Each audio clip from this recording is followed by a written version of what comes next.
My husband didn't just uninvite me from his brother's wedding, he erased me, while keeping the $40,000 I paid.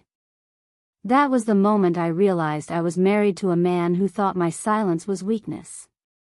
When the wedding planner called to break the news, her voice carried that polished pity reserved for women being politely humiliated. "Your husband has requested adjustments to the guest list," she said gently. "Your presence is no longer required, but the deposit you paid will remain on the account." Presence no longer required. Money fully required. I stood in my kitchen, the same kitchen where I had cooked for his entire family for years, listening to a stranger explain that I had been removed from an event I was funding. Not just removed, discarded. As if I were a line item in a budget he could adjust at will. Scott came home acting like nothing had happened. No explanation, no apology. He just tossed his keys on the counter and said, "These family things get complicated. Don't overreact." Overreact? He stole from me. He erased me. And he expected silence. But the mistake he made was thinking I was the same woman he had been walking over for 15 years. I wasn't. Not anymore.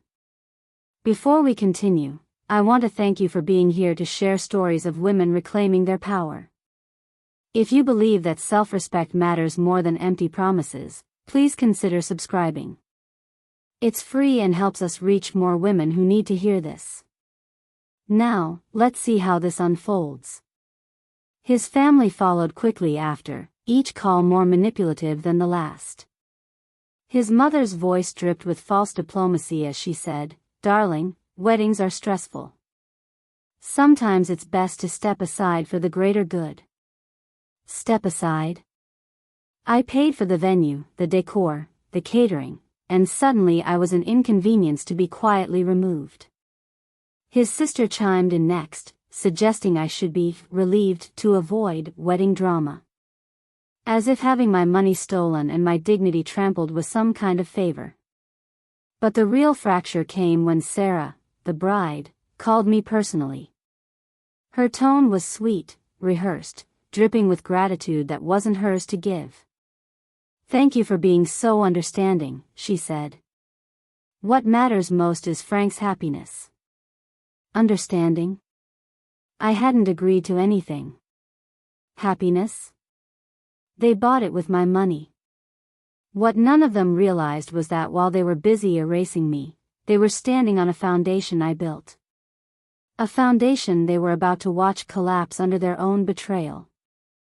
I stared at the phone long after the call ended, my pulse thudding in my ears as the truth settled like poison in my bloodstream.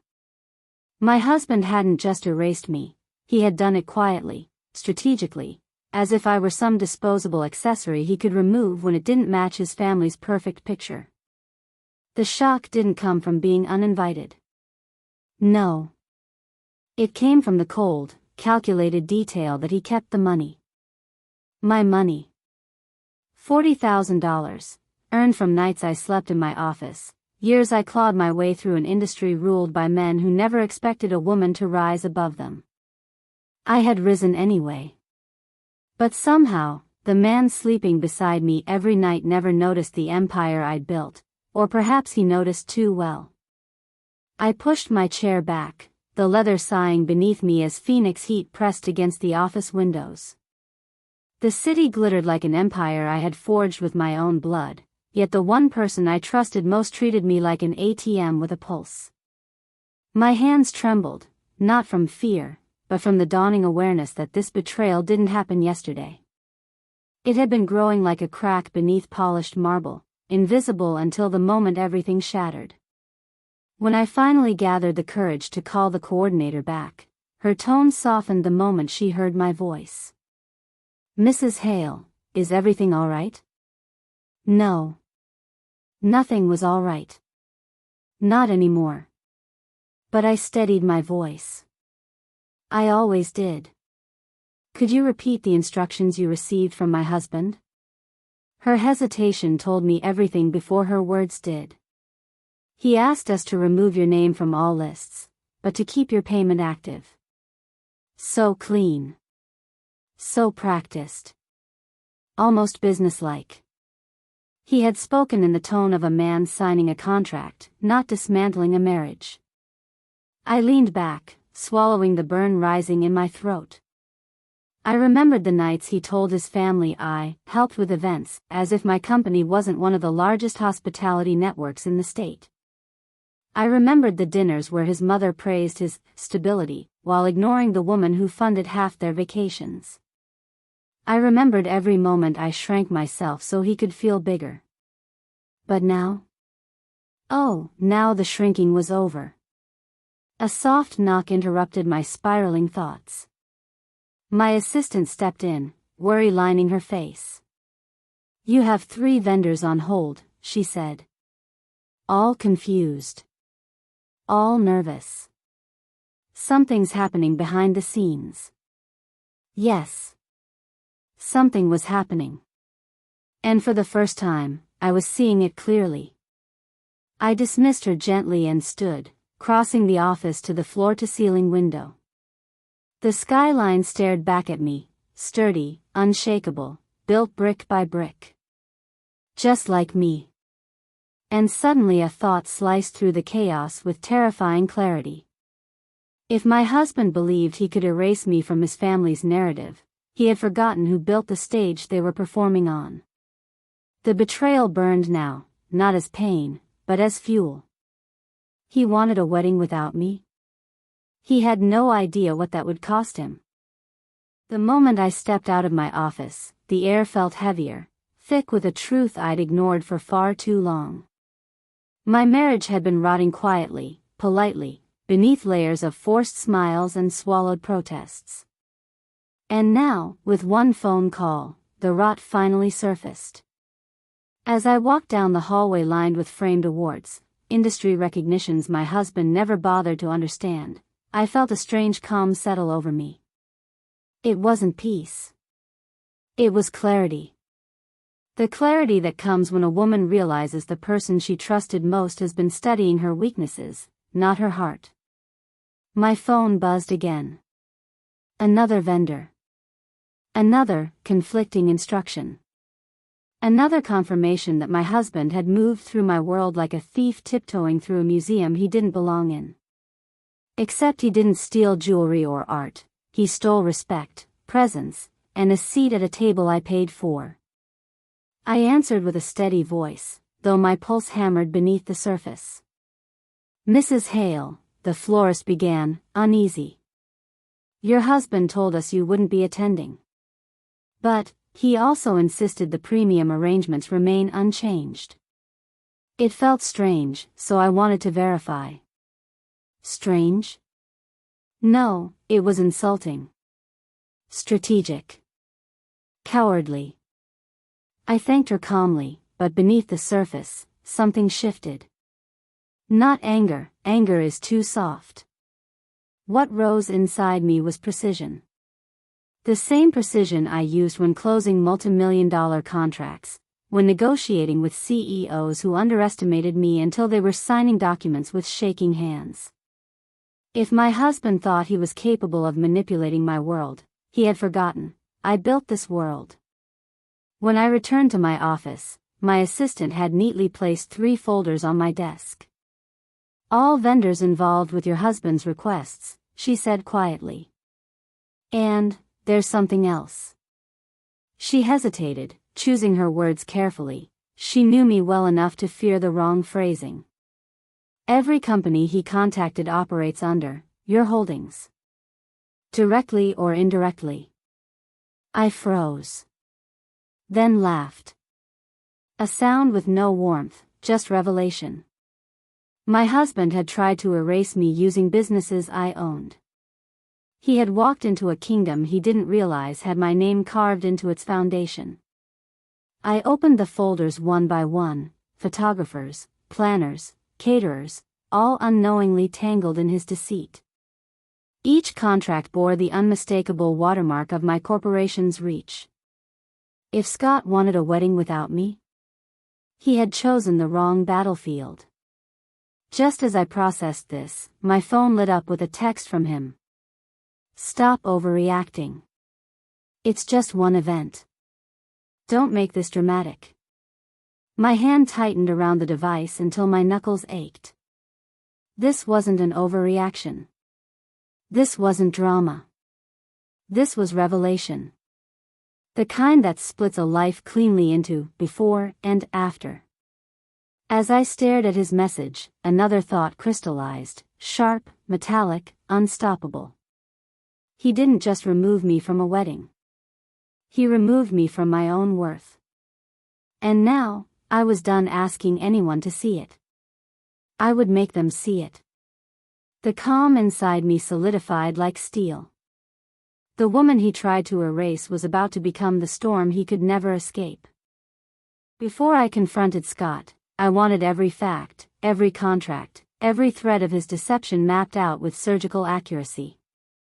I spent the next hour cross-checking vendor communications, tracing timelines, and confirming exactly how far he had gone to rewrite reality without my knowledge. The deeper I dug, the uglier it became. He hadn't just removed me from the wedding, he had constructed a narrative in which I was the unstable, dramatic wife who needed to be handled. Each message he sent, each instruction he issued, painted me as the problem, while he pocketed my silence like it was owed to him. By the time I finished reviewing the last contract, something inside me had shifted permanently. A line had been crossed, not by accident, not out of stress, not out of misunderstanding, but deliberately, strategically, and with the confidence of a man who believed I would never fight back. He thought my silence was submission. He mistook my calm for weakness.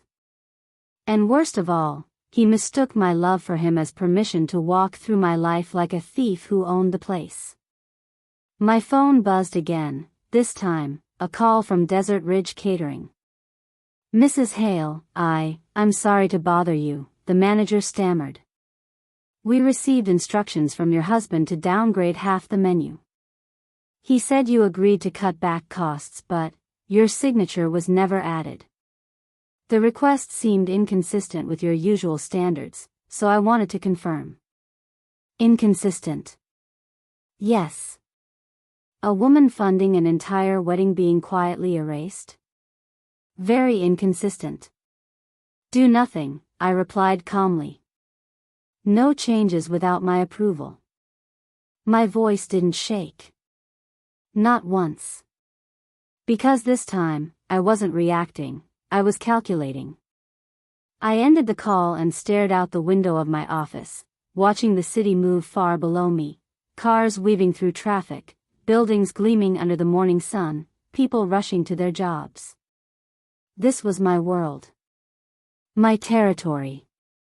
My empire built brick by brick, contract by contract, late night by late night. Scott had never stayed awake with me while I drafted proposals. He had never sat with me through boardroom battles. He had never understood what it took to build a kingdom he now tried to rule without earning a single stone of it. Then another realization struck me cold. If he was willing to erase me from Frank's wedding, what else had he erased me from? What stories had he told behind my back? What lies had he planted in rooms I had never entered? I opened my email and saw a forwarded thread from a planner. We understand Mrs. Hale struggles with emotional stability during family events. We want the wedding to remain peaceful, so please coordinate with me directly. Emotional stability. He used that angle. The laziest, most misogynistic weapon a weak man could reach for. I felt something crack, not loudly, but cleanly, like glass under pressure. My reputation, my identity, my dignity, he had wagered it all on the assumption that I wouldn't fight back. But the quiet woman he thought he married was gone. In her place stood the woman who had built entire industries, dismantled failing companies, and negotiated with men 10 times more powerful than him, men who still treated me with more respect than my own husband ever had. I straightened my spine, lifted my chin, and whispered to the empty office. You wanted control, Scott? let me show you what real power looks like. Because now, the war had begun. By noon, the fallout of Scott's deception had spread farther than he ever anticipated.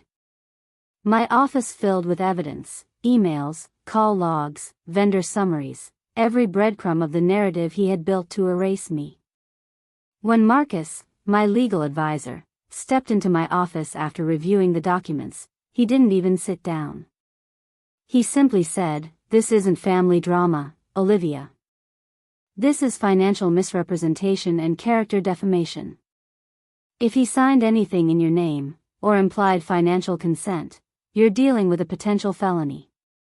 A slow, cold steadiness settled into me. Not shock. Not fear. Clarity. The clarity of someone who finally sees the war being waged against her.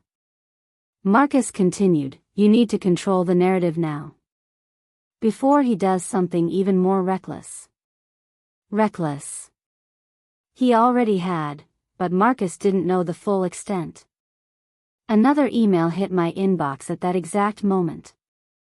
This one from the luxury resort hosting the bridal party. "Mrs. Hale, we were informed you would not be attending and that your suite should be reassigned. Please confirm." My suite. The suite I paid for. The suite Scott had reassigned, without my permission, as if my place in his family could be handed off like a guest favor.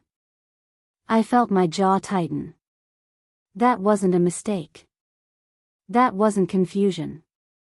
That was a man attempting to erase me so thoroughly that even my physical presence could be overwritten by his chosen narrative. I typed back one line, "Do not reassign anything. All reservations remain under my authority." Then, I stood. Not in anger, anger is loud. This was quieter. Sharper. Like the moment before a judge's gavel strikes. I drove straight to Scott's office, each red light giving me more time to sharpen the confrontation in my mind. When I walked through the glass doors, his assistant froze.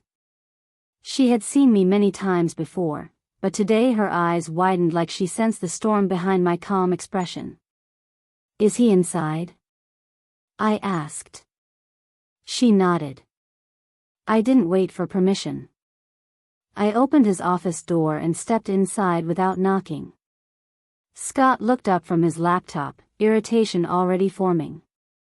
"Olivia, this isn't a good. Stop talking." My voice sliced through the room like a blade. His mouth snapped shut. For the first time in years, he seemed unsure.